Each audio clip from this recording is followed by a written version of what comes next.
BC 925년경 솔로몬이 죽고 난 다음 이스라엘은 분열되어서 남유다와 북쪽 이스라엘로 각각의 왕조를 이루어가기 시작합니다. 그런데 남유다와 북이스라엘에 가장 큰 차이가 있는데, 그것은 북이스라엘의 19명 왕은 하나같이 다 악한 왕이라는 평가를 받았는가 반면에, 남쪽 유다의 왕들 중에는 간혹 선한 왕들이 나타났었다라는 것이죠. 그리고 그 선한 왕 중에 가장 대표적인 인물이라고 볼 수 있는 것이 바로 요시야 왕입니다. 이 요시야 왕은 31년간 유다를 다스리면서 대대적인 종교 개혁을 통해서 우상 숭배를 척결하고, 그리고 무엇보다 유월절 절기를 회복하는 위협을 달성하게 됩니다. 열왕기 하 23장 25절은 그런 요시야에 대해서 이렇게 말씀하고 있습니다. 요시야와 같이 마음을 다하며 뜻을 다하며 힘을 다하여 모세의 모든 율법을 따라 여호와께로 돌이킨 왕은 요시야 전에도 없었고 후에도 그와 같은 자가 없었더라 라고 말입니다. 그가 이렇게 놀라운 평가를 받을 수 있었던 이유를 딱 한 가지로 표현을 하자면 그것은 바로 진리 수호의 정신이라고 표현할 수 있을 것입니다. 진리 수호가 무엇입니까? 바로 하나님의 말씀을 목숨 걸고 지키고자 하는 마음, 그것이 바로 진리 수호의 정신 아니겠어요? 성전 수리 공사를 하던 중에 우연히 요시야는 율법서를 발견하고 그 율법서를 읽어가기 시작합니다. 그렇게 말씀을 읽다 보니까 그 당시 유대 사회를 뒤덮고 있던 이방 종교와의 혼합주의 신앙이 얼마나 하나님 앞에 큰 죄악이고 우리가 끊어내야 할 비진리적 요소인가 하는 것을 요시야는 깨닫게 되었어요. 그래서 이것을 해결하려고 하지만 이미 호족 세력들하고 강하게 결합이 되어 있던 이 우상들을 척결하는 일은 그리 쉽고 만만한 일이 아니었습니다. 그럼에도 불구하고 그는 마음을 기울이고 생명과 뜻을 다하여 그 일을 완수해 내게 되지요. 진리 수호의 정신, 하나님의 말씀을 목숨 걸고 지키려는 마음. 그런데 오늘 우리는 그 진리를 어쩌면 가벼이 여기며 살아가고 있는지도 모르겠습니다. 진리를 이야기하면 편협하고 배타적인 근본주의자 취급을 하기도 합니다. 그러나 2000년 전에 내가 곧 길이요 진리요 생명이다 라고 말씀하셨던 우리 예수님은 지금도 여전히 유일한 진리로 우리에게 당신의 생명 같은 말씀을 들려주시고 순종하라 말씀하고 계시는 줄로 믿습니다. 그 주님의 말씀을 붙잡고 살아가기 위해 몸부림치는 자들을 주님은 지금도 찾고 계시고 그들을 찾은 즉 기뻐하시는 주님이신 것입니다. 사랑하는 여러분, 적당주의와 타협주의 신앙을 가벼이 여기지 않기를 바랍니다. 진리의 말씀을 붙잡고 말씀대로 살기 위해서 기꺼이 십자가 지며 믿음으로 살다가 요시야와 같이 하나님께 인정받고 칭찬받는 위대한 믿음의 용사들이 다 되실 수 있기를 예수님의 이름으로 축원합니다. 아멘. 그런데요, 이 요시야에게는 비록 그가 위대한 왕이었음에도 불구하고 한 가지 결점이라고 볼 수 있는 것이 있는데, 그것은 바로 그가 가슴 아픈 아버지였다라는 사실입니다. BC 609년 이집트 왕에 맞서서 싸운 무기또 전투에서 이 요시야 왕이 전사를 하고요, 그의 아들 요아스가 왕위에 오릅니다. 하지만 3개월 정도 왕을 하다가 이집트로 잡혀가요. 그리고 난 다음에 어떻게 됩니까? 뒤를 이어서 요시야의 둘째 아들 여호야김과 그리고 손자 여호야긴이 왕위에 올랐으나 그들 역시 잠시 왕을 하다가 이번에는 바벨론으로 끌려갑니다.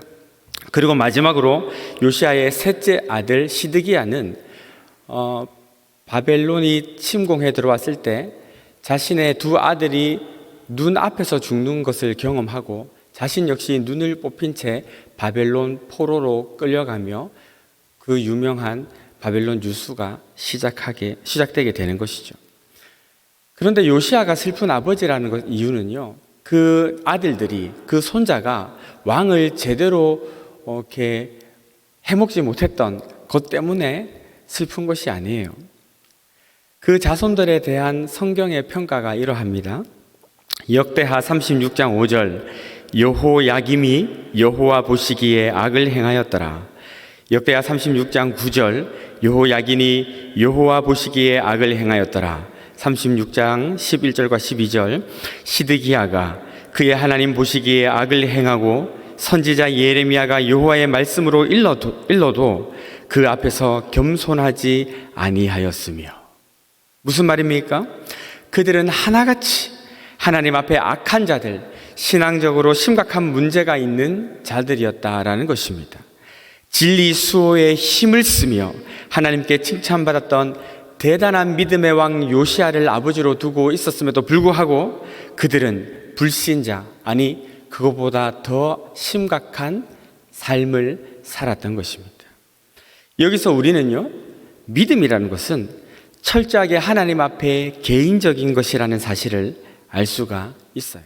우리는 간혹 내가 기도 많이 하고 내가 은혜 많이 받고 내가 교회에 충성 봉사하면 내 자식들도 다 복받고 잘되고 천국 가겠지, 막연한 기대를 하고 살아갈 때가 있습니다. 천만의 말씀이지요. 구원과 축복은 전적으로 각자의 신앙에 달려 있는 것입니다. 내가 1대1로 하나님과의 만남을 가지지 못하면 그가 5대째 믿는 믿음의 후손이라든지 교회의 중직자의 자녀라든지 하는 어떤 타이틀들, 감투들은 아무 쓸데가 없는 것입니다.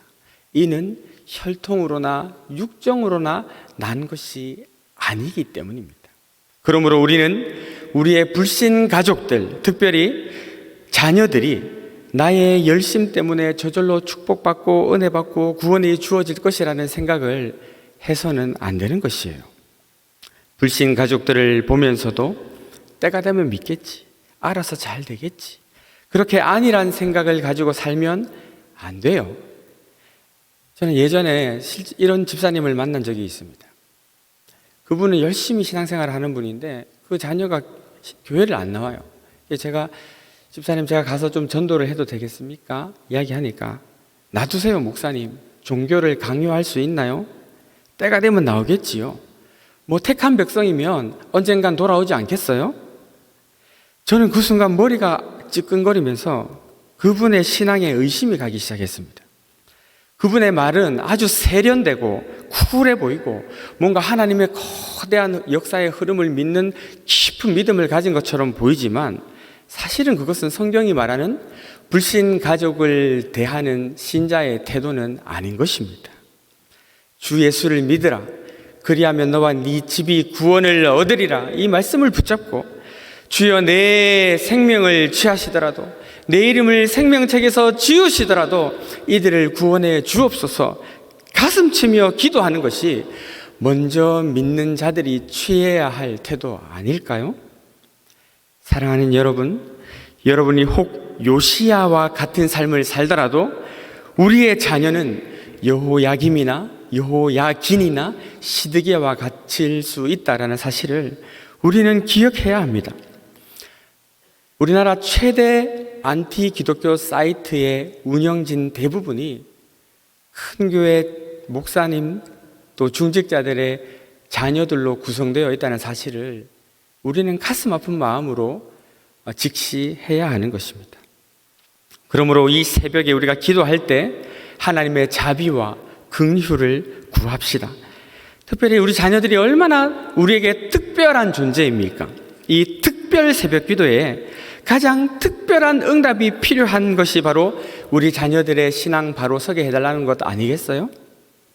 오늘 말씀을 기억하며 요시야처럼 이 혼탁한 시대 속에서 진리 수호의 믿음으로 살아 요시야와 같이 칭찬받는 믿음의 사람들이 다 되실 수 있기를 바라고, 또한 우리의 모든 자녀들이 하나님을 1대1로 인격적으로 만나서 우리 부모 세대의 믿음을 능가하는 위대한 믿음의 사람들로 자라날 수 있는 은혜가 있기를 예수 그리스도의 이름으로 축원합니다.